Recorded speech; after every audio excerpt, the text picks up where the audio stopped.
Hello, I am Dr. Sanjeev Kumar. I am a senior consultant neurosurgeon from New Delhi, and today we are going to talk about radiculopathy. So it is a commonly used term. Radiculopathy is known as pinching of your nerve roots.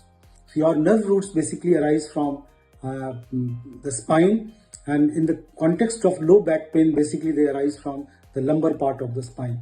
So it is a condition in which the nerve becomes irritated or compressed, and this can happen because of the herniated disc, that is disc which is present in between two spines, and once they come out from their own domain and start irritating the nerves, then there is a classical radicular pain when there is a pain starting from the back and going down to one of your legs or limbs. It could also happen because of what we call lumbar spondylosis, when there are abnormal bones which are created because of stress on the spine, continuous stress on the spine. They are called bony spurs, or this could also happen because of injury.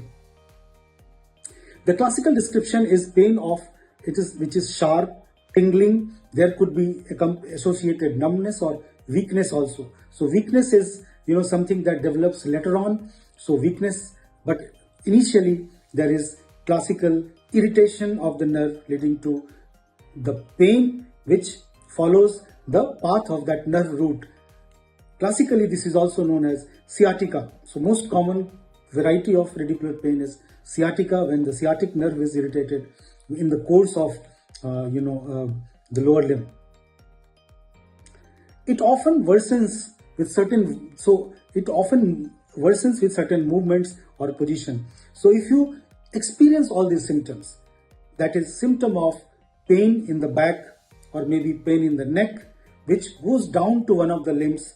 In the case of cervical spondylosis, it goes to one of the arms, and in case of lumbar spondylosis, it involves the lower limb. So when you find this treatment, then you should consult a doctor. A doctor will try to reach to the conclusion by trying to figure out where the pathology is, where the problem is, and then you can, whatever is required in your appropriate case, the doctors will give you a proper advice. But there is a common tendency that we try to self-medicate, and we try to just look at, that it is just a pain, and then we take some painkillers and analgesics from here and there. So probably that's not fair, because ultimately avoid self-medication, because it can mask your